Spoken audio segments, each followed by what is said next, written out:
کسی گاؤں میں ایک گدھا رہتا تھا جو اپنی کمزوری اور حقارت آمیز حالت سے بہت تنگ تھا۔ لوگ اسے دیکھ کر ہنستے اور اس پر طنز کرتے تھے۔ ایک دن اسے کہیں سے شیر کی کھال مل گئی۔ اس نے سوچا کہ کیوں نہ یہ کھال پہن کر خود کو شیر ظاہر کیا جائے تاکہ سب لوگ اس سے ڈریں۔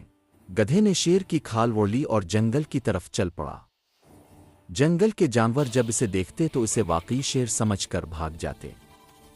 گدھا یہ دیکھ کر بہت خوش ہوا اور اپنے آپ کو بڑا طاقتور سمجھنے لگا۔